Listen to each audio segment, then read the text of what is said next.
I just want to quickly apologize for this story being so short. Anyway, one night when I was maybe 10 to 12, I had trouble falling asleep. My bedroom was the entire top floor of our house, with my bed and sets being on the left side, and storage closets and a play area being on the right. I was lying in bed when I heard a noise from the other side of the room, and see a rocking horse begin to rock. It was sitting just outside one of the storage closet doors. It proceeded to rock its way halfway across the room and stopped dead under the ceiling light. At this point, I was freaking out and just buried my head under my blankets and never peeked out again until morning. It was all confirmed to not be a dream, as the rocking horse was still in the middle of my room when I woke up. Furthermore, I got a stern reprimand from my parents for being up out of bed playing with my toys well past my bedtime. Their bedroom was directly below my storage closet play area and had heard the creaking of the rocking horse shuffling across the room. This was luckily the only incident I had with the rocking horse. So my friend works as a social worker, specifically working with kids that were abused or taken to new families by the CPS. During these times, they communicate to their groups via Skype or other conferencing services. She was video chatting with around 5 small children and their parents when all of a sudden someone unknown joined the group. They screen shared a picture of some dude flipping off the sky with text that said there will be no justice for them. Then a different screen appeared showing MAGA and a bunch of different fonts. Thinking maybe a parent had accidentally shared their screen, they just asked everyone politely to not share their screens. Then the person showed their face to everyone.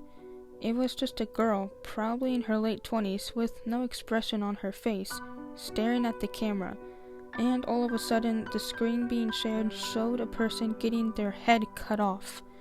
And all the kids started crying. Parents made them leave the Skype call.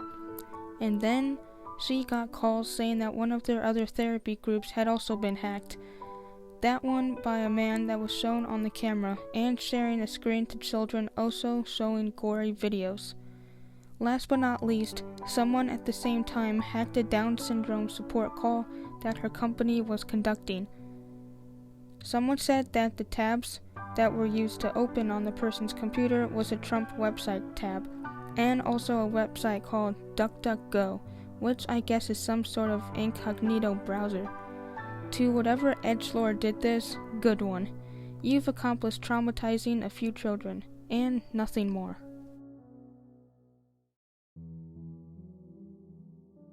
When I was young, I worked for Starbucks for a while. Our store was in the shittiest part of town, in a retail park. The area consisted of council flats, where the local council places druggies, ex-cons, and people on various benefits. So, although we had some nice customers who were there for a shopping spree, there were quite a few shady people around too. This guy came in and acted like a regular, asking every girl about how we are. He was nice and chatty and made my skin crawl. The other girls loved him. The guy started to come daily. He usually came around 1 p.m. and stayed until closing, which was 11 p.m. And sometimes he was very pushy about staying even after closing. He always insisted on helping bringing in outside furniture and stuff. Some managers and I were cautious, especially since we couldn't have anyone in the store after closing. He then started to pretty much groom all the girls, asking about if we were single, first boyfriends, favorite sex positions. Yeah, the youngest girl was 16. Mind you, I grew up with narcissistic parents, so I learned how to read people at a very early age. Also, I have always been interested in psychology, and I studied it for a few years. This guy irked me from day one, but I was nice to him because I'm very passionate about not starving to death, so I needed the job. One day he started to tell me that he had a fight with his parents and they threw him out. He looked very sad and told me that he now needs to sleep in his van, which was a white, unmarked van. However, since he knows I'm closing that day, he'd love to take me home with his car because it's not the nicest neighborhood. I almost laughed. This was such a textbook way to abduct a young woman. He was doing everything just as my lecturer said a serial killer and rapist would do.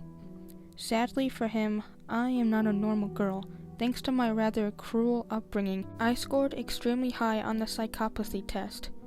I just had to tell him no once without my fake smile for him to notice that I'm not a prey. He moved on to other girls, and I notified the manager about his creepy behavior in order to protect our young girlies. One of them was sweet, innocent, and a bit of a naive girl. The creepy guy targeted her next after my shift leader also laughed in his face. He told this young girl his sob story and expected empathy, which he got. She agreed to be taken home by him, and she even offered him a couch to sleep on. Luckily, my manager was a mama hen type of woman, and she firmly told our young barista to be more careful around strangers, and that she will be going home with her. Also, creepy guy was banned from the store. The manager notified the security around the park. I'm afraid I don't have a happy ending to this story. All I know is that the police were later involved somehow, and he disappeared from the area. So, creepy Starbucks guy who's after young innocent girls, let's not meet again.